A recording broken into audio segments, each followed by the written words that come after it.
You're playing cards. You're gambling with the lives of millions of people. You're gambling with World War III. You're gambling with World War III. रूस और Ukraine की जंग को 3 साल से ऊपर हो गए हैं। पहली मिसाइल रूस से निकली थी यूक्रेन के नाम पर।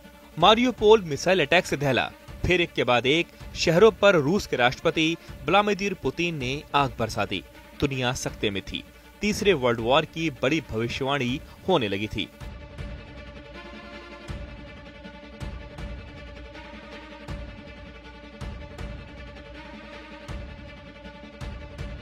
लेकिन उस वक्त एक शख्स रूस के हमलों का माकूल जवाब देने का मन बना चुका था। जिस देश में वो शख्स सबसे पहले टीवी स्क्रीन पर किसी कॉमेडियन के किरदार में नजर आ रहा था, वही चेहरा कुछ साल बाद यूक्रेन का राष्ट्रपति बना और नाम है वोलोडिमीर ज़ेलेंस्की। सबको एक बार यही लगा कि कॉमेडियन ज़ेलेंस्की रूसी हमले को झेल नहीं सकेंगे और सरेंडर कर देंगे। लेकिन ज़ेलेंस्की जैसी जिद और जुनून देखकर खुद पुतिन भी हैरान रह गए। ज़ेलेंस्की झुके नहीं और रूस के खिलाफ जंग का ऐलान कर दिया। इन 3 साल चली लगातार जंग के बावजूद ज़ेलेंस्की के तेवरों में कोई नरमी नहीं है। इरादे वैसे ही पहले की तरह मजबूत हैं। और ज़ेलेंस्की ने एक बार फिर यूक्रेन के कड़े इरादों को एक नए हमले से नुमाया तब किया जब मॉस्को में यूक्रेन की ड्रोन सेना ने हमला बोल दिया। तकरीबन 60 से ज्यादा ड्रोन ने मॉस्को की इमारतों पर हमला किया। रूस भी इस हमले से दहल गया, क्योंकि सवाल इस बार हमलों का नहीं बल्कि हमलों की टाइमिंग को लेकर है। दरअसल एक तरफ अमेरिका के राष्ट्रपति बनने के बाद डोनाल्ड ट्रंप लगातार रूस यूक्रेन जंग रोकने की कोशिश कर रहे हैं, तो दूसरी तरफ ज़ेलेंस्की के तेवर लगातार तल्ख होते जा रहे हैं। आपको याद होगा कि कुछ दिन पहले के ये वीडियो जब मीडिया के सामने ओवल ऑफिस में ही राष्ट्रपति ट्रंप और उपराष्ट्रपति JD वांस से ज़ेलेंस्की उलझ पड़े। ये वो नजारा था जो किसी को भी चौंका सकता था, क्योंकि इसकी कई वजह थी। पहली वजह ये कि ट्रंप खुद इसमें बैठे हुए थे। दूसरी वजह ये कि इस मुलाकात को रूस के राष्ट्रपति पुतिन अपने महल से देख रहे थे। तीसरी वजह ये कि ये मुलाकात की बातचीत पर दुनिया की नजरें गड़ी हुई थीं। चौथी बड़ी वजह ये कि अगर यूक्रेन और अमेरिका के बीच डील होती है तो क्या डील होगी, ये सभी जानना चाहते थे। God bless. You don't know that. God bless. You don't God bless. You will not have a war. Don't tell us what we're going to feel. We're trying to solve a problem. Don't tell us what we're going to feel. I'm not telling you. Because you're in no position to dictate that. That's exactly what you're doing. You're in no position to dictate what we're going to feel. We're going to feel very good. We're going to feel very good and very strong. You will feel influence. You're right now not in a very good position. You've allowed yourself to be in a very bad position, and he happens to be right about it. From the very beginning. And the president who's trying to save your country. You're playing cards. You're gambling with the lives of millions of people. You're gambling with World War III. You're gambling with World War III. And what you're doing is very disrespectful to the country, this country.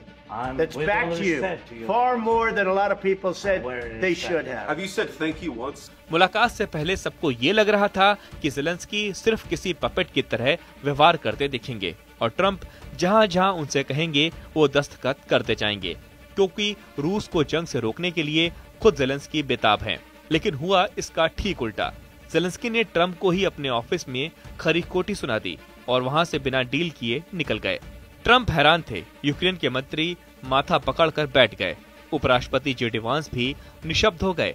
इसके बाद Trump ने ऐलान किया कि वो Ukraine को दी जाने वाली फंडिंग को रोक रहे हैं।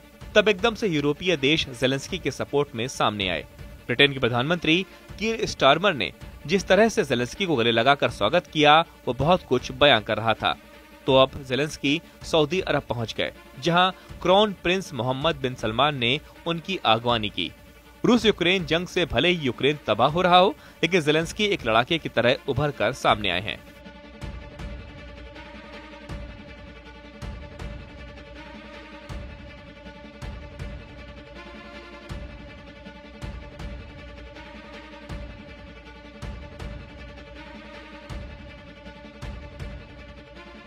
हमेशा सेना की ड्रेस पहनने वाले राष्ट्रपति ज़ेलेंस्की से जब अमेरिका में एक पत्रकार ने पूछा कि आप सूट क्यों नहीं पहनते, तब उन्होंने कहा कि जब जंग रुक जाएगी तो वो सूट भी पहनेंगे। यानी उनका जज्बा उनकी बातों में दिखाई दिया। ये कोई नहीं कह सकता कि ज़ेलेंस्की 5 साल पुराने टीवी के कॉमेडियन हैं, क्योंकि ज़ेलेंस्की ने जंग के बाद खुद को इंटरनेशनल स्टेज पर बेहद ही मजबूत तरीके से स्थापित किया है। दिलचस्प बात यह है कि टीवी शो में भी वो राष्ट्रपति थे और साल 2019 में उन्होंने पहली बार यूक्रेन के राष्ट्रपति के तौर पर शपथ ली थी। लेकिन अब वो 4.5 करोड़ की आबादी वाले यूक्रेन के सबसे बड़े नेता हैं, जो रूसी हमले का जोरदार तरीके से जवाब दे रहे हैं। टीवी पर प्रसारित हुए show servant of the people series में उन्होंने इतिहास के एक टीचर की भूमिका निभाई थी, जो किस्मत से देश का राष्ट्रपति बन जाता है। उस बतौर टीचर भ्रष्टाचार के खिलाफ दिया गया बयान वायरल हो गया था।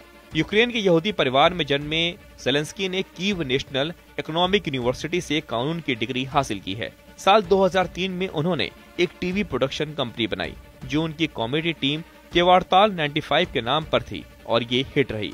साल 2019 में उन्होंने love in the big city और 2012 में ज़ेलेंस्की बनाम नेपोलियन फिल्में बनाई।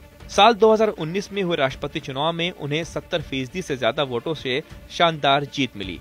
हालांकि साल 2018 में राष्ट्रपति पद के लिए अपनी उम्मीदवारी की घोषणा की तो उन्हें अनुभवहीन होने के कारण कई आलोचनाओं का सामना करना पड़ा। राष्ट्रपति बनने के बाद ज़ेलेंस्की ने 2014 से देश के पूर्व में जारी गृहयुद्ध को समाप्त करने का वादा पूरा करने की कोशिश की, लेकिन इसके बाद ज़ेलेंस्की ने और यूक्रेन के यूरोपीय संघ और सैन्य गठबंधन नाटो की सदस्यता हासिल करने की बात कहनी शुरू कर दी। बस यहीं से रूस के राष्ट्रपति पुतिन की भौहें चढ़ गई, क्योंकि उन्हें ज़ेलेंस्की का ये कदम पसंद नहीं आया। जबकि ज़ेलेंस्की का कहना था कि एक राष्ट्रपति के तौर पर उनके लिए सबसे जरूरी है देश की सुरक्षा और इसके लिए किसी भी हद तक जाएंगे। बस यहीं से उनकी पश्चिमी देशों की प्रति नाराजगी रूस को हमले का मौका देती गई। रूस ने हमला भी किया, लेकिन ज़ेलेंस्की ने सरेंडर नहीं किया। वो आज तक डटे हुए हैं।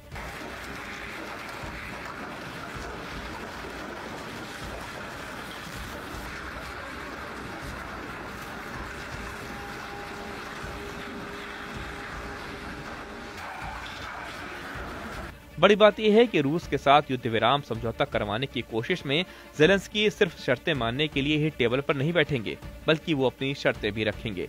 साफ है कि ज़ेलेंस्की अब एक मजबूत राष्ट्रपति के तौर पर उभरे हैं। भले ही अमेरिकी राष्ट्रपति उन्हें तानाशाह क्यों न कहें, लेकिन ज़ेलेंस्की को अपनी पॉपुलैरिटी पर बहुत नाज है।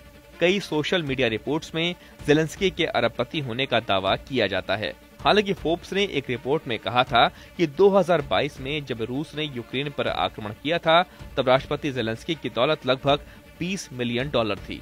दावा किया जाता है कि राष्ट्रपति बनने से पहले ही उन्होंने लगभग $1 मिलियन की कीमत का फ्लैट खरीदा था।